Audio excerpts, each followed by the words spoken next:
Good morning everyone. Current affairs through MCQ की series में हम अपने नेक्स्ट लेक्चर पे पहुंच चुके हैं। यहाँ पे द हिंदू के जो करंट अफेयर्स हैं अलोंग विद पीआईबी हम एमसीक्यू के थ्रू कवर करने वाले हैं। जो टॉपिक्स हमने डिस्कस करने हैं वो एक बार देख लेते हैं यहाँ पर। तो सबसे पहले इनर लाइन परमिट के बारे में हम डिस्कस करेंगे। जीएसटी को लेकर एक क्वेश्चन है, जेनेवा कन्वेंशन क्या है इसके बारे में देखेंगे। बैंडिंग कॉन्फ्रेंस भी अभी रिसेंटली न्यूज में थी, इसके बारे में जानने की कोशिश करेंगे। न्यूक्लियर एनर्जी को लेकर एक एमसीक्यू डिस्कस करते हैं, हम स्क्रैपेज पॉलिसी पे जाएंगे और वर्ल्ड फूड डे जिसको अभी नोबेल पीस प्राइज मिला है इसके बारे में डिस्कशन करेंगे। संस्कृति विकास योजना को देखेंगे, मैक्स 6478 क्या है ये भी देखेंगे। बंदा सिंह बहादुर के बारे में भी एक क्वेश्चन था क्योंकि रिसेंटली हमारे प्राइम मिनिस्टर ने इनको एक ट्रिब्यूट जो है वो पे किया है, इस वजह से एक हिस्टोरिकल क्वेश्चन जो है वो भी जानने की कोशिश करेंगे जो कि करंट अफेयर से रिलेट करता है। चलिए, this is brief introduction about me. My name is Prince Luthra, all India rank 577 from UPSC CSE 2014 batch. और इन वीडियोस में मैं आपको बताऊंगा कि प्रीलिम्स, मेंस और जो इंटरव्यू की स्टेज होती है उसे कैसे आपको क्रैक करना चाहिए। न्यू मेंबर्स को एक बार वेलकम कर लेते हैं। तो सीमा सुलेमान ने सब्सक्राइब किया है रिसेंटली, भूपेंद्र सिंह है, प्रांजित दत्ता है, ओमकार शर्मा है। चलिए, welcome to the new members. जो हमारी यूपीएससी की प्रीलिम्स की टेस्ट सीरीज है हिंदी और इंग्लिश में, इसका लिंक नीचे डिस्क्रिप्शन में दिया गया, वहां पे जाके आप इसे ट्राई कर सकते हैं और सीधा डायरेक्टली exam.network.com पर भी जाके इन सीरीज को आप चेकआउट कर सकते हैं। मार्किंग स्कीम के बारे में देख लेते हैं। तो आपको 6 या 6 से ज्यादा एमसीक्यूज करेक्ट करने होते हैं to be in the safe zone. Less than 6 अगर आप स्कोर करते हैं then you have to try again, दोबारा से आप ट्राई करिएगा और एक्सप्लेनेशन को ध्यान से सुनिएगा जब तक कि आपके 10 में से 10 स्कोर आते नहीं है। आज के पहले क्वेश्चन पे चलते हैं और हमारा जो आज का मेंस क्वेश्चन जो मैं आपको लास्ट में देता हूं वो भी इसी क्वेश्चन से रिलेट करता है। ये जो क्वेश्चन है इनर लाइन परमिट के बारे में है। पूछा गया इनर लाइन परमिट को लेकर बताइए कौन सी स्टेटमेंट आपकी ठीक है। पहली स्टेटमेंट कहती है it's a system in which a special permit is required by people from other regions of India to visit the state. तो एक ऐसा सिस्टम होता है, एक ऐसा स्पेशल सिस्टम होता है जिसके अंदर जब भी एक पर्टिकुलर स्टेट के अंदर इंडिया के लोग जाते हैं तो उनको यहां पे कोई परमिशन जो है वो लेनी होती है। It is applicable in Manipur, Arunachal Pradesh, Nagaland and Sikkim. इन 4 राज्यों के अंदर अभी ये एप्लीकेबल है। The concept of ILP that is inner line permit comes from the colonial era. Colonial era से ये पर्टिकुलर कॉन्सेप्ट जो है वो आया है। सोचिए, अभी 2 दिन पहले भी हमने पर्टिकुलरली गुरखा कम्युनिटी और असम के बारे में डिस्कशन किया था। गुरखा कम्युनिटी जो असम के अंदर है उन्होंने एक गेजेट नोटिफिकेशन जो थी उसकी मांग करी थी कि जो भी क्लॉज 6 के अंदर,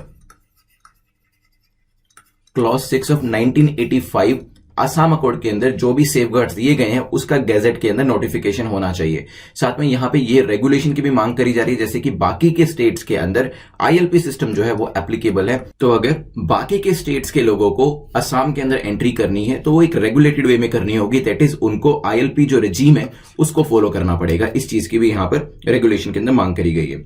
आईएलपी जो है एक स्पेशल टाइप का सिस्टम है जिसमें वेरियस स्टेट्स के अंदर अगर आपको जाना है तो इन दैट सिचुएशन आपको परमिशन लेनी होती है पहले। अगर हम पहली सिस्टम को देखें, it's a system in which special permit is required. तो ये मैंने आपको बताई दिया कि पीपल ऑफ इंडिया, मान लीजिए आप पंजाब में रहते हैं, हरियाणा में रहते हैं, यूपी के अंदर रहते हैं, एमपी में रहते हैं, तमिलनाडु में रहते हैं, तेलंगाना में रहते हैं, उड़ीसा में रहते हैं और अगर आपको विजिट करना है किसको, मणिपुर को, इन सर्टेन एरियाज आपको जाने के लिए आईएलपी की जरूरत पड़ेगी। ठीक है, तो यहां पे पहली स्टेटमेंट जो है वो आपकी करेक्ट हो जाती है। अब बात आती है कि इसके अंदर स्टेट कौन कौन से हैं। देखिए, स्टेट में हमेशा कंफ्यूजन बनी रहेगी तो इस वजह से इसको याद रखना है तो आप सिर्फ मणिपुर का नाम याद रखिए। ठीक है, मणिपुर में ये जो मैन है इसको उठाइए। मणिपुर में मैन में M stands for Mizoram, A stands for Arunachal, N stands for Nagaland. तो टोटल 4 स्टेट्स हो गए। मणिपुर तो खुद हो ही गया और मणिपुर के जो पहले 3 अल्फाबेट्स है दैट इज जो मैन है उसमें मिजोरम, अरुणाचल और नागालैंड हो गए। तो इस तरीके से ये चारों स्टेट्स के नाम आप याद रख पाएंगे। इन चारों के अंदर अभी आईएलपी सिस्टम जो है पार्शियली और कंप्लीटली एप्लीकेबल है। तो यहां पे जो नाम दिए, मणिपुर सही है, अरुणाचल ठीक है, नागालैंड भी ठीक है, लेकिन सिक्किम कहीं पर नहीं है। तो सेकंड स्टेटमेंट हमारी इनकरेक्ट हो जाती है। Concept of ILP comes from colonial era. तो यस, ये कॉलोनियल एरा मतलब जब इंडिया को इंडिपेंडेंस नहीं मिली थी, ब्रिटिशर्स का यहाँ पे शासन था, उस टाइम से ही आईएलपी सिस्टम जो था वो लाया गया था और तब से ही हम इसको एप्लीकेबल करके फॉलो कर रहे हैं। आंसर हमारा हो जाएगा बी। एक बार मैप पे देख लीजिए आईएलपी वाले स्टेट्स, और यहाँ पे असम के अंदर जो है पूरी तरीके से लागू नहीं है लेकिन इसे यहां पर रेगुलेट करने की मांग करी जा रही है, ध्यान रखिएगा। चलिए नेक्स्ट क्वेश्चन पे चलते हैं। Next question, question number second, बात क्या कर रहे हैं, which of the following statement is और आर करेक्ट। तीन स्टेटमेंट्स दे रखी हैं, जीएसटी को लेकर पूछा गया कौन सी स्टेटमेंट आपकी करेक्ट है, कौन सा कथन आपका सही है। पहली कहती है economic slowdown had reduced both GST and cess collection in financial year 2019 and 20। तो यहां पे क्या हुआ है, 2019-20 के अंदर जीएसटी और सेस कलेक्शन जो है उसमें एक जो मंदी है वो देखी गई है। A 40% gap between the compensation paid and cess collected is observe. तो एक 40% गैप जो है वो देखा गया किसके अंदर, कॉम्पनसेशन पेड के अंदर और सेस कलेक्शन के अंदर। हो सकता है the borrowing limits of state government was decrease from 5% to 3%। किस साल में, 2020-21 में, अंडर आत्मनिर्भर पैकेज। तो जो बोरिंग लिमिट्स है उसमें भी रिडक्शन जो है यहां पर किया गया। सोचिए फिर डिस्कस करते हैं। पहली स्टेटमेंट को देखें तो क्या जीएसटी और जो सेस कलेक्शन है वो रिड्यूस हुआ है, तो यस इकोनॉमिक स्लोडाउन हुआ है। आप जानते हैं एक तो कोविड-19 है, इसकी वजह से काफी नुकसान हुआ है, इकोनॉमिक स्लोडाउन हुई है, इसी वजह से जीएसटी और सेस कलेक्शन जो है वो कहीं ना कहीं उसमें गिरावट देखी गई है। इस वजह से जो सेंटर है उसने शॉर्टफॉल को मीट करने के लिए 1.1 लाख करोड़ का एज ए लोन जो है वो स्टेट्स को दिए ताकि जीएसटी शॉर्टफॉल को कम किया जा सके। तो पहली स्टेटमेंट हो जाती है बिल्कुल ठीक। अब आते हैं सेकंड स्टेटमेंट पे, क्या 40% कैप देखा गया है किसके ऊपर, compensation paid and cess collection के ऊपर। तो यस एक लार्ज अमाउंट 40% गैप जो है वो भी इसके बीच में देखा गया है। इस वजह से काफी ज्यादा परेशानी हो रही है सेंटर और स्टेट गवर्नमेंट दोनों को ही, ठीक है। और यहां पर अगर बात करी जाए, क्योंकि देखिए पहले ही सेस कलेक्शन कम है, जीएसटी से जो भी पैसा रियलाइज होना चाहिए था उतना नहीं हो पाया है, तो जो बोरोइंग है उसको कम करने की बजाय इंक्रीज किया गया। तो पहले 3% की जो बोरिंग लिमिट थी वो रखी गई थी, लेकिन अब उसे इंक्रीज करके 5% कर दिया गया है ताकि बोरोइंग कैपेसिटी जो है वो कम से कम इंक्रीज हो सके। और जो गवर्नमेंट्स है यहां पे जितना ज्यादा बोरो करेंगी देन आगे डेवलपमेंट के लिए उतना ज्यादा ही यूज कर पाएंगी। तो आत्मनिर्भर पैकेज के अंदर जो पहले 3% की लिमिट रखी गई थी उसे अब इंक्रीज करके 5% कर दिया गया है, ना कि 5 को 3। तो इस वजह से तीसरी स्टेटमेंट हमारी इनकरेक्ट हो जाती है। आंसर हमारा हो जाएगा ए। सेंटर ने बेसिकली कहा है कि दो वजह से नुकसान हमारा हुआ है। एक तो हमने जीएसटी इंप्लीमेंट किया है, जीएसटी इंप्लीमेंट करने में हम पहले ही एक्सपेक्ट कर रहे थे कि जो हमारा रियलाइजेशन है वो कहीं ना कहीं शुरुआती दौर में कम रहेगा। सेकंड कोविड-19 का इशू भी आ गया, तो इस वजह से फर्दर कलेक्शन हमारा कम हो गया, जो कि आगे आने वाले टाइम में, अगर आपको याद हो कल हमने डिस्कस किया था कि 2021 तक ये जो डिक्रीज हो रहा है वो कहीं ना कहीं प्लेटू करेगा और 2025 तक ये एक स्टेबल स्टेज के अंदर चला जाएगा। तो आंसर हमारा यहां पे हो जाएगा ए। चलते हैं नेक्स्ट क्वेश्चन के ऊपर। नेक्स्ट क्वेश्चन, क्वेश्चन नंबर 3 किसके बारे में बात कर रहा है, क्वेश्चन नंबर 3 जो है जेनेवा कन्वेंशन के बारे में बात कर रहा है। पूछ रहे जेनेवा कन्वेंशन को लेकर बताइए कौन सी स्टेटमेंट आपकी यहां पर करेक्ट है। 4 स्टेटमेंट्स दे रखी हैं, 1 बाय 1 देखेंगे। पहली कहती है the first Geneva Convention protects wounded and sick soldiers on land during war. जो पहली जेनेवा कन्वेंशन है वो क्या करती है, वो हमारे सोल्जर्स को जो वुंडेड या सिक है उनको प्रोटेक्ट करती है। Maybe second Geneva Convention protects wounded, sick and shipwrecked military personnel at sea during war. तो ये लैंड पे प्रोटेक्ट करने की बात कर रही है, ये सी पे प्रोटेक्ट करने की बात कर रही है। थर्ड क्या कहती है, third Geneva convention affords protection to civilians including in occupied territory. तो सिविलियंस को प्रोटेक्ट करने की यहां पे बात करी जा रही है। The fourth Geneva convention applies to prisoner of wars. ये जो चौथी कन्वेंशन है ये किसके ऊपर अप्लाई होती है, POW प्रिजनर ऑफ वॉर्स के ऊपर। चलिए डिस्कस करिए, सोचिए इसके बारे में, फिर इसको हम देखेंगे। चलिए तो यहां पे हुआ क्या था, जो आपको पता है गलवान वैली के अंदर इंडियन और चाइनीज ट्रूप्स के बीच में कॉन्फ्लिक्ट हुआ था, क्लैशेस हुई थी जून के महीने के अंदर। वहां पर उसके बाद ICRC जो है, international committee on red cross जो है, उसने दोनों आर्मीज को कहा था, इंडियन और चाइनीज गवर्नमेंट्स को भी कहा था कि देखिए आप जेनेवा कन्वेंशन जो है उसको जरूर आप फॉलो करिएगा। जो भी सोल्जर्स हैं उनको रिस्पेक्ट मिलनी चाहिए और जो भी सिविलियंस हैं उनको नुकसान नहीं होना चाहिए। अगर हम बात करें 4 जेनेवा कन्वेंशन के हिसाब से, यहाँ पे पहली कन्वेंशन जो है वो सोल्जर्स को प्रोटेक्शन देती है लैंड के ऊपर, बिल्कुल ठीक है, और सेकंड प्रोटेक्शन देती है सी के ऊपर, ये भी बिल्कुल ठीक है। लेकिन तीसरी और चौथी जो है मैंने फ्लिप करके आपको दी थी। थर्ड जो कन्वेंशन है वो प्रिजनर ऑफ वॉर के बारे में सोचती है और जो चौथी कन्वेंशन है वो सिविलियंस के बारे में सोचती है। तो पहली जो 2 स्टेटमेंट्स यहां पे करेक्ट है, थर्ड और फोर्थ हमारी इनकरेक्ट होने की वजह से आंसर हो जाएगा डी। ये चारों कन्वेंशन के बारे में आपको पता होना चाहिए, क्योंकि जेनेवा कन्वेंशन जो है इसके बारे में आपको मेंस में भी लिखना पड़ सकता है, और अगर आप किसी आंसर में इसको साइट करते हैं तो कहीं ना कहीं इंप्रेशन जो है वो अच्छा पड़ता है। जेनेवा कन्वेंशन आपको पता है 1949 में आई थी, और इसके साथ काफी सारी इंटरनेशनल ट्रीटीज और एडिशनल प्रोटोकॉल्स जो है वो भी जुड़े हुए हैं। चलिए नेक्स्ट चलते हैं, नेक्स्ट क्वेश्चन को देखते हैं। नेक्स्ट क्वेश्चन बात करता है क्वेश्चन नंबर 4, जो कि बैंटेंग कॉन्फ्रेंस के बारे में पूछा गया। Bandung conference led to the establishment of, तो किस चीज का एस्टैब्लिशमेंट जो है बैंटेंग कॉन्फ्रेंस ने किया था? UNEP, OECD, NAM, IPCC. सोचिए। चलिए, तो 2020 के अंदर इसको डिस्कस करने का रीजन ये है, आर्टिकल्स क्यों थे इसके, क्योंकि 65th एनिवर्सरी जो कि एक लैंडमार्क बैंटेंग कॉन्फ्रेंस की जो है वो ऑब्जर्व करी गई है। और इसका जो बेसिकली इसने एस्टैब्लिशमेंट किया था वो नॉन अलाइन मूवमेंट का किया था, एनएएम का, जिसमें इंडिया भी एक मेंबर था। आपको पता है कि एक टाइम हुआ करता था जब यूएस का एक ब्लॉक हुआ करता था और सोवियत का एक ब्लॉक हुआ करता था। कुछ लोग यूएस की साइड थे जिसमें पाकिस्तान भी था, कुछ लोग सोवियत यूनियन की साइड थे और कुछ लोगों ने दोनों में से किसी का भी यहाँ पे साइड नहीं ली थी। नॉन अलाइन मूवमेंट करके उनको चलाया गया था। तो इंडिया भी जो था उसने भी इस आइडिया को फर्दर रखा था कि ना हम यूएस की साइड है ना हम यूएसएसआर की साइड है, हम लोग इम्पार्शियल रहेंगे, न्यूट्रल रहेंगे पूरे की पूरी कॉन्फ्लिक्ट के अंदर। बेसिक कॉन्सेप्ट नाम का यही था जो कि 1955 के अंदर आई थी कि अगर दो ब्लॉक्स के बीच में किसी भी तरीके का कॉन्फ्लिक्ट है तो हम किसी की साइड यहां पे नहीं ले रहे हैं। इंडोनेशिया के अंदर जो एशिया अफ्रीका बैंडिंग कॉन्फ्रेंस है उसको 1955 में किया गया था। लेकिन नाम के अगर आप देखेंगे इंपॉर्टेंस जो है पिछले कुछ सालों में कम हुई है। मेंस में भी इससे रिलेटेड क्वेश्चन आया था और रीजन इसका ये बताया जा रहा है कि नाम के अंदर ऐसे टॉपिक्स को रेज किया जाता है जो कि कॉन्फ्लिक्टिंग नेचर के होते हैं, जिसमें मतलब एक पार्टी जो है दूसरी पार्टी के कॉन्फ्लिक्ट में होती है। और यहां पे इंडिया ने यही एम्फोसाइज किया कि अगर नाम को रेलेवेंट बनाना है, इंपॉर्टेंट बनाना है, इसकी जो सिग्निफिकेंस है वो मेंटेन करनी है, तो इसके जो मेंबर्स है उनको ऐसे इश्यू उठाना बंद करना पड़ेगा जो फोरम को डिवाइड करने की बात करते हैं। क्योंकि अगर इस तरीके के इश्यूज उठाए जाते हैं तो इवेंचुअली नाम जो है वो खत्म हो जाएगा या फिर एटलीस्ट इसकी जो इंपॉर्टेंस है वो पूरे तरीके से खत्म हो जाएगी। तो ऐसे इश्यू नहीं उठाने चाहिए जो कि पूरी की पूरी फोरम को दो पार्ट्स में डिवाइड कर दे, रादर एक कॉन्सेंसस बनाने की कोशिश करनी चाहिए। सी हमारा यहां पे आंसर था। चलते हैं नेक्स्ट क्वेश्चन के ऊपर। नेक्स्ट क्वेश्चन बात करता है वेरियस स्टेटमेंट्स के बारे में। पूछा गया कि आप बताइए कौन सी स्टेटमेंट यहां पर करेक्ट है, कौन सा कथन यहां पर सही है। पहली स्टेटमेंट कहती है uranium and thorium are the main atomic minerals. Uranium और थोरियम जो है मेजर एटॉमिक मिनरल्स हैं। Beryllium oxide is used as a moderator in nuclear reactors. Beryllium oxide जो है उसको एक मॉडरेटर के तौर पे यूज किया जाता है। India lacks the sufficient reserve of beryllium to meet the requirements of atomic power generation. तो हमारे पास जो बेरिलियम है उसके इनफ रिजर्व्स नहीं अवेलेबल है। सोचिए फिर डिस्कस करते हैं।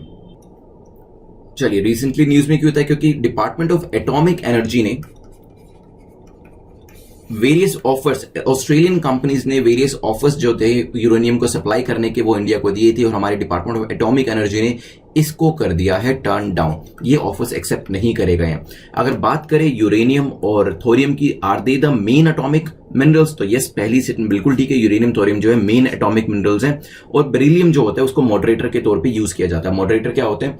देखिए, जो स्लो न्यूट्रिनोज होते हैं जब वो न्यूक्लियाई को स्ट्राइक करते हैं यूरेनियम 235 को, तो जो फिजन है वो होता है और जो इसमें न्यूट्रॉन्स होते हैं वो फास्ट रिलीज होते हैं। उस स्पीड को कम करने के लिए हम मॉडरेटर को यूज करते हैं। यूजुअली ग्रेफाइट मॉडरेटर को यूज किया जाता है। बेरिलियम ऑक्साइड जो है वो भी एक तरीके के मॉडरेटर के तौर पे काम करता है। तो यस, सेकंड स्टेटमेंट जो है वो भी हमारी ठीक हो जाती है। थर्ड स्टेटमेंट को देखते हैं तो क्या इंडिया लैक करता है सफिशिएंट रिजर्व ऑफ बेरिलियम? तो ऐसा नहीं है। बेरिलियम जो है हमारे पास इनफ मात्रा में अवेलेबल है और इस वजह से थर्ड स्टेटमेंट जो है वो हमारी इनकरेक्ट हो जाती है। Even we have the largest source of uranium, जो मोनेजाइट सैंड जो कि केरला कोस्ट में आपको मिलेगी, उसमें मिल जाते हैं। ठीक है, तो तीसरी स्टेटमेंट जो है वो हमारी इनकरेक्ट हो जाती है। आंसर क्या हो जाएगा हमारा? आंसर विल बी ए। तो अगर बात करी जाए बेरिलियम ऑक्साइड की, जिसको हम मॉडरेटर के तौर पे यूज करते हैं, इसके सफिशिएंट रिजर्व है हमारे पास, तो यस, हमारे पास इसके सफिशिएंट रिजर्व है, ये चीज ध्यान रखिएगा। नेक्स्ट क्वेश्चन पे चलते हैं। क्वेश्चन नंबर 6 के बारे में बात करते हैं। ओके, उससे पहले जो प्रीलिम्स प्लस मेंस का जो हमारा गाइडेंस प्रोग्राम है उसको आप exam.netmock.com के ऊपर चेकआउट कर सकते हैं। इसे चेकआउट कर लीजिएगा। इस pre plus mains guidance programme में आपको वेरियस कोर्सेज मिल जाते हैं जो कि प्रीलिम्स और मेंस में आपको हेल्प करने वाले हैं। साथ में ही जो टेस्ट सीरीज है वो प्रीलिम्स के लिए एज वेल एज मेंस के लिए मिल जाती है, जिसमें आपकी जो आंसर शीट्स होंगी वो मैं खुद ही इवेल्युएट करूंगा मेंस की आंसर शीट्स के अंदर। चलिए नेक्स्ट क्वेश्चन पे चलते हैं। Next question talks about scrapping policy. तो व्हीकल स्क्रैपिंग पॉलिसी के ऊपर नेक्स्ट क्वेश्चन है जिसमें बात करी जा रही है कि बताइए कौन सी स्टेटमेंट यहां पे करेक्ट है, कौन सा कथन आपका सही है। पहली स्टेटमेंट कहती है NITI Aayog has formulated a note for the cabinet on the creation of ecosystem for voluntary and environment friendly phasing out of unfit and old polluting vehicles. तो नीति आयोग ने क्या किया है? फॉर्मुलेट किया है एक नोट को, किसके लिए? नोट फॉर द कैबिनेट, ताकि एक एनवायरमेंट फ्रेंडली इकोसिस्टम को क्रिएट किया जा सके। हो सकता है ये मैंडेट करता है कि जो ईपीआर है और जो दूसरे रूल्स हैं उनको बाइंडिंग कर देना चाहिए। सोचिए फिर डिस्कस करते हैं। चलिए, recently centre for science and environment that is CSE ने एक रिपोर्ट को रिलीज किया जिसका टाइटल दिया what to do with old vehicles. पुराने व्हीकल्स के साथ क्या करना चाहिए towards effective scrappage policy and infrastructure. तो एक स्क्रैपेज पॉलिसी लाने की बात करी जा रही है और स्क्रैप करने के लिए जो इंफ्रास्ट्रक्चर है उसको भी क्रिएट करने की बात करी जा रही है। तो यहाँ पे ministry of road transport and highway ने एक नोट जो है उसको फॉर्मुलेट किया है और उसे कैबिनेट के सामने रखा है और कहा है कि हमें एक फ्रेंडली इकोसिस्टम जो है वो बनाना चाहिए ताकि पुराने व्हीकल्स जो है उसको फेज आउट किया जा सके और लोग उसको स्क्रैप के अंदर दे सके। और यहाँ पर यह भी बात करी गई है कि स्क्रैप के बदले उनको कुछ वैल्यू देनी पड़ेगी ताकि लोगों के अंदर भी एक इनिशिएटिव रहे कि अपने पुराने व्हीकल्स को वो डिस्कार्ड कर दें ताकि एनवायरमेंट को बचाया जा सके। अगर यहाँ पे वेरियस स्टेटमेंट्स देखें तो पहली स्टेटमेंट जो है NITI Aayog has formulated a note for the cabinet. नहीं, मैंने आपको बताया मिनिस्ट्री ऑफ रोड ट्रांसपोर्ट ने इस नोट को बनाया है ताकि एक एनवायरमेंट फ्रेंडली स्क्रैपेज पॉलिसी को बनाया जा सके जिसके अंदर ईपीआर जो है वो भी मैंडेटरी रहने वाला है और रूल्स जो है वो भी लीगली बाइंडिंग रहने वाले हैं। तो सेकंड स्टेटमेंट हमारी सिर्फ ठीक है, आंसर हमारा हो जाएगा A. What is vehicle scrappage policy, यहां से आप देख सकते हैं जिसमें ओल्ड और जो पोल्यूटिंग कार्स होती है उनको स्क्रैप यार्ड के अंदर स्क्रैप करने के लिए भेज दिया जाएगा और जो ओनर्स होते हैं उनको उसके बदले इंडेमनीफाई किया जाएगा, एक कॉम्पनसेशन जो है वो दिया जाएगा। हमारे यहां पे ये भी बताया जा रहा है कि 2025 तक 2 करोड़ से ज्यादा ओल्ड व्हीकल्स होंगे जो कि एनवायरमेंटल पोल्यूशन के पीछे एक रिस्पॉन्सिबल रह सकते हैं, एक बड़ा रीजन रह सकते हैं। इस वजह से एक ऐसी पॉलिसी जो कि स्क्रैप करने में हेल्प करे वो होना काफी जरूरी है। चलिए नेक्स्ट क्वेश्चन पे चलते हैं विच इज क्वेश्चन नंबर 7 जो कि पूछ रहा है which of the following statement is और आर इनकरेक्ट। कौन सी स्टेटमेंट यहां पर गलत है। 3 स्टेटमेंट्स दे रखी हैं, वन बाय वन देखेंगे। पहली कहती है the world food day is observed annually on October 16 to address the problem of global hunger. World food day जो है उसको 16 अक्टूबर को ऑब्जर्व किया जाता है हर साल और यहां पे टारगेट किस चीज को किया जाता है, टारगेट किया जाता है कि ग्लोबल हंगर की प्रॉब्लम को हमें दूर करना है। India has recently developed 17 bio fortified varieties of 8 crops. 8 crops की 17 बायो फोर्टिफाइड क्रॉप्स जो है वेराइटीज जो है उसको डेवलप किया गया है। High zinc rice has been developed from land races of Gujarat and those finger millets from Assam. तो यहां पे गुजरात से क्या आ रहा है, हाई जिंक राइस, और असम से क्या आ रहा है, फिंगर मिलेट्स। सोचिए फिर डिस्कस करते हैं। चलिए, तो recently prime minister Narendra Modi जो है उन्होंने October 16 को डेडिकेट किया 17 developed biofortified varieties of 8 different crops. तो ये जो स्टेटमेंट हमारी बिल्कुल ठीक हो जाती है और 16 अक्टूबर को ही ऐसा किया गया, तो पहली जो स्टेटमेंट है वो भी हमारी ठीक हो जाती है। और प्राइम मिनिस्टर ने ये सब चीजें करी है तो एग्जाम के पॉइंट ऑफ व्यू से भी ये काफी इंपॉर्टेंट हो जाता है। लेकिन तीसरी स्टेटमेंट हमारी गलत है क्योंकि तीसरी स्टेटमेंट में मैं आपको बता दूं जो हाई जिंक राइस है इसको डेवलप किया गया है आसाम से और ये भी गारो हिल से असम के अंदर भी, और जो फिंगर मिलेट्स है ये गुजरात से, डांग डिस्ट्रिक्ट से। ठीक है, तो इस वजह से तीसरी स्टेटमेंट गलत हो जाती है। आंसर क्या हो जाएगा, बी। नहीं, हमें क्या बताना था, इनकरेक्ट बताना था, तो आंसर हो जाएगा सी। चलिए ध्यान रखिएगा इसको। नेक्स्ट क्वेश्चन पे चलते हैं विच इज क्वेश्चन नंबर 8 जो कि सांस्कृतिक विकास योजना के बारे में है। कला संस्कृति विकास योजना के कौन कौन से इन तीनों में से पार्ट्स हैं। क्या scheme of financial assistance for promotion of art and culture इसका पार्ट है, हो सकता है। Scheme of financial assistance for creation of infrastructure इसका पार्ट है, ये भी हो सकता है। Scheme for safeguarding the intangible heritage इसका पार्ट है, ये भी हो सकता है। सोचिए फिर डिस्कस करते हैं। चलिए, तो रिसेंटली कल्चर मिनिस्ट्री ने गाइडलाइंस इशू किया है कि कल्चरल इवेंट्स को वर्चुअल मोड में होल्ड करके कैसे आपको सेलिब्रेट करना है। इससे क्या होगा, आर्टिस्ट जो लोग होते हैं उनको फायदा मिलेगा क्योंकि अब वर्चुअल जो वेरियस मोड्स हैं उसके थ्रू आप ये जो कार्यक्रम होते हैं इसको परफॉर्म कर पाएंगे और उसके रिगार्डिंग गाइडलाइंस जो है वो भी अब अवेलेबल है। तो इसके पार्ट कौन कौन से, अगर हम तीनों स्कीम्स की बात करें, चाहे स्कीम ऑफ फाइनेंशियल असिस्टेंस है वो भी इसका पार्ट है, ये सेकंड जो क्रिएशन ऑफ इंफ्रास्ट्रक्चर वो भी इसका पार्ट है, और इंटेंजिबल हेरिटेज भी इसका पार्ट है। तो आंसर हमारा हो जाएगा यहाँ पर डी, क्योंकि तीनों ही कला सांस्कृतिक विकास योजना के पार्ट है। कला संस्कृति विकास योजना इज एन अम्ब्रेला स्कीम जो कि मिनिस्ट्री ऑफ कल्चर के अंदर आती है, जिसमें आर्ट एंड कल्चर को प्रमोट किया जाता है कंट्री के अंदर। सो डी हमारा आंसर हो जाएगा। चलिए नेक्स्ट क्वेश्चन पे चलते हैं विच इज क्वेश्चन नंबर 9 जो कि मैक्स 6478 के बारे में है। पूछा गया ये क्या है, रिसेंटली इसका मेंशन किया गया था न्यूज के अंदर, न्यूज़पेपर के अंदर। क्या ये एस्ट्रॉइड है, एक वीट की वैरायटी है, एक नया प्लैनेट है जिसको ढूंढा गया है, या क्लोरोफिल की टाइप है। सोचिए। चलिए, तो वीट वेराइटी है ये मैक्स 6478, जिसकी वजह से क्रॉप यील्ड जो है वो डबल हो गया फार्मर्स के लिए। कारकाझोप रीजन एक विलेज है महाराष्ट्र के अंदर, वहां पर साइंटिस्ट जो है Agarkar research institute ARI Pune के, उन्होंने इसे डेवलप किया है। ठीक है, तो वीट वेराइटी है, ध्यान रखिएगा। मेंस के अंदर भी आप इसको मेंशन कर सकते हैं जहां पे हाई यील्ड वेराइटी के बारे में पूछा जाए, या फिर पूछा जाए कि कैसे फार्मर्स की इनकम को आप इंक्रीज कर सकते हैं या फिर प्रोडक्टिविटी जो है वो इंक्रीज कर सकते हैं, तो वहां पे आप एग्जांपल में बता सकते हैं कि मैक्स 6478 को आप यूज कर सकते हैं और इस तरीके की और वेराइटीज जो है उसको भी डेवलप कर सकते हैं। चलिए, आज के लास्ट क्वेश्चन पे चलते हैं। लास्ट क्वेश्चन बंदा सिंह बहादुर के बारे में पूछा गया। बंदा सिंह बहादुर को लेकर कौन सी स्टेटमेंट करेक्ट है? रिसेंटली जो बंदा सिंह बहादुर जी हैं, इनकी 350th जयंती के ऊपर जो नरेंद्र मोदी हैं उन्होंने ट्रिब्यूट्स जो है वो पे करी थी। इस वजह से ये जो एक हिस्टोरिकल पर्सनैलिटी काफी इंपॉर्टेंट है वो न्यूज में थे और इनके ऊपर क्वेश्चन बनाया गया। यहां पे अगर बंदा सिंह बहादुर के बारे में देखें, आपको बताना है कौन सी स्टेटमेंट करेक्ट है। पहली कहती है he established a monastery at Nanded. Nanded के अंदर उन्होंने एक मोनेस्ट्री बनाई थी on the bank of the river Krishna river के ऊपर। He became a disciple of Guru Gobind Singh. गुरु गोबिंद सिंह के वो डिसाइपल बने थे। May be he came to Khanda in Sonipat and assembled a fighting force that led to struggle against the Mughal Empire। Mughal empire के against में उन्होंने struggle start करी थी और आर्मी को सोनीपत में उन्होंने असेंबल किया था। सोचिए, फिर डिस्कस करते हैं।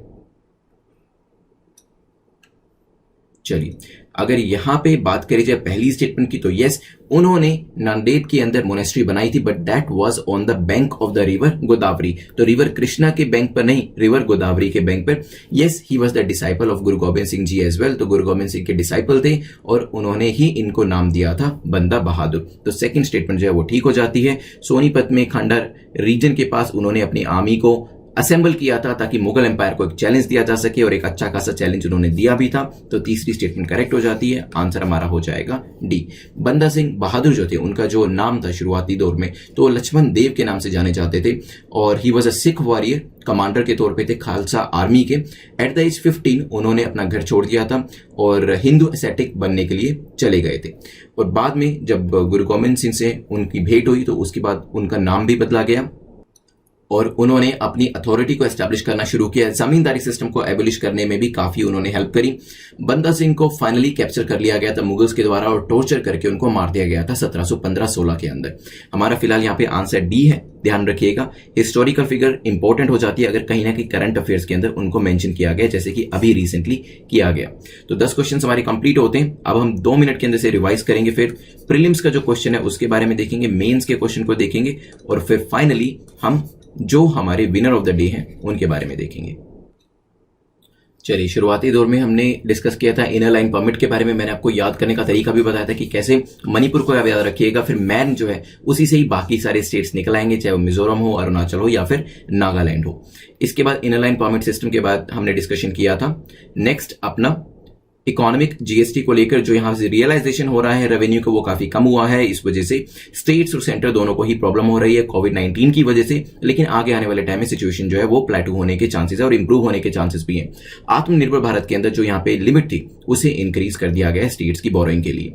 देन इसके बाद डिस्कशन हमने किया था जेनेवा कन्वेंशन के ऊपर। 1, 2, 3, 4 जेनेवा कन्वेंशन में क्या बात करी गई थी ये जाना था। 1 के अंदर लैंड के ऊपर प्रोटेक्शन दिया जाता है, 2 के अंदर सी के ऊपर प्रोटेक्शन दिया जाता है, 3 जो है वो प्रिजनर्स ऑफ वॉर के बारे में और नंबर 4 जो है वो सिविलियंस की प्रोटेक्शन के बारे में है। रिसेंटली गालवन वैली के ऊपर जो हमारे स्कर्मिशेस हुई थी इंडिया चाइना की, उसको लेकर ये न्यूज में था और यहाँ पे गाइडलाइंस दी गई कि दोनों कंट्रीज को जेनेवा कन्वेंशन को फॉलो करना चाहिए।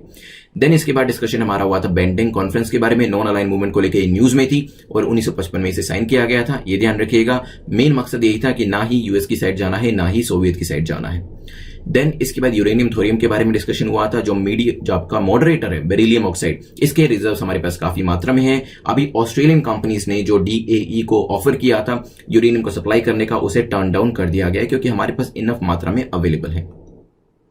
देन क्वेश्चन नंबर 6 में हमने डिस्कशन किया था स्क्रैपिंग पॉलिसी के बारे में। तो 2025 तक काफी ज्यादा व्हीकल्स जो है वो स्क्रैपिंग मोड में आ जाएंगे। उनके जो नंबर ऑफ ईयर्स जो है उनका टेन्योर जो है वो कंप्लीट हो जाएगा। इस वजह से पोल्यूशन होने के चांसेस उनके काफी ज्यादा हैं अगर ओनर्स के पास वो पड़े रहते हैं। इस वजह से अगर एक फ्रेंडली पॉलिसी लेके आई जाती है तो क्या होगा, जो भी ऑनर्स हैं उनको कॉम्पनसेशन दिया जाएगा। मान लीजिए आपके पास भी एक पुरानी बाइक पड़ी है जिसको 25 साल हो चुके हैं, तो उसको आप गवर्नमेंट को दे देंगे स्क्रैपिंग के अंदर, और उसका एक जो वैल्यू होती है, उसकी जो करेक्ट वैल्यू होगी, मार्केट वैल्यू, वो आपको मिल जाएगी, ताकि आपके पास भी एक मोटिव रहे उसको रिटर्न करने का, और गवर्नमेंट उसको आगे स्क्रैप में दे दे और उसको सही तरीके से रिसाइकिल कर दे। इसके बाद हमारा डिस्कशन हुआ था क्वेश्चन नंबर 7 के बारे में, और यहां पे हमने वर्ल्ड फूड डे के बारे में देखा था। जो जिंक राइस है ये असम में जो है प्रोड्यूस किए जा रहे हैं गारो हिल्स के अंदर, और जो मिलेट की बात करी थी गुजरात के अंदर। प्राइम मिनिस्टर ने इस चीज को संबोधित किया था, इस वजह से काफी इंपॉर्टेंट हो जाता है एरिया। देन हमने देखा था कला सांस्कृतिक विकास योजना, तीनों ही इसके अंदर इंक्लूडेड है बिल्कुल, और कल्चरल मिनिस्ट्री के अंदर आते हैं, अभी गाइडलाइंस इसको लेकर दी गई है। फिर हमने मैक्स 6478 को देखा था, वीट की वेराइटी है, जो यील्ड है वो इससे डबल हो गया है। देन हमारा डिस्कशन फाइनली हुआ था लास्ट क्वेश्चन के ऊपर। लास्ट क्वेश्चन में बात करी थी बंदा सिंह बहादुर के बारे में, तो उन्होंने अपनी आर्मी को रेज किया था सोनीपत के पास मुगल्स के अगेंस्ट में। फाइनली मुगल्स ने ही उनको टॉर्चर करके मार दिया था, और यहां पे नांदेड़ में उन्होंने एक मोनेस्ट्री अपनी बनाई थी गोदावरी रिवर के बैंक पर। गुरु गोविंद सिंह के डिसाइपल थे और उन्हीं ने ही इनको नाम दिया था बंदा सिंह बहादुर। तो 10 क्वेश्चन हमारे यहाँ पे कंप्लीट होते हैं, रिवीजन भी कंप्लीट होती है हमारी।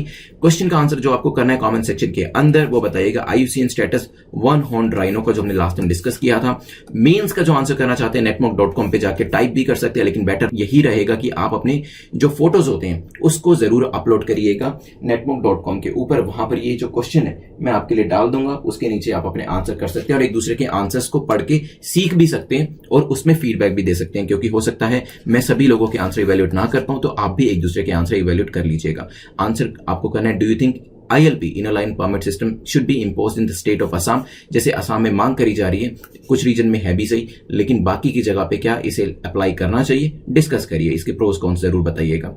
लास्ट टाइम जो क्वेश्चन पूछा था राजू चाचा ने उसका करेक्ट आंसर दिया, तो नेटमॉक IS के ऊपर आप मेल करके बता दीजिएगा कि आपको जो PDF चाहिए वो हिंदी में चाहिए या इंग्लिश में। जो मार्क्स हैं अपने वो जरूर कमेंट सेक्शन में लिखिएगा, और जो PDF है आपको वो टेलीग्राम चैनल पे आपको मिल जाएगी, इसे भी आप ले सकते हो। कोई भी आपका डाउट है मुझसे डायरेक्टली पूछ सकते हैं टेलीग्राम चैनल @प्रिंस लूथरा के ऊपर। चलिए, इसके अलावा बेल आइकन को प्रेस कर दीजिएगा ताकि नोटिफिकेशंस आपके मिस ना हो। Thanks for watching, see you tomorrow.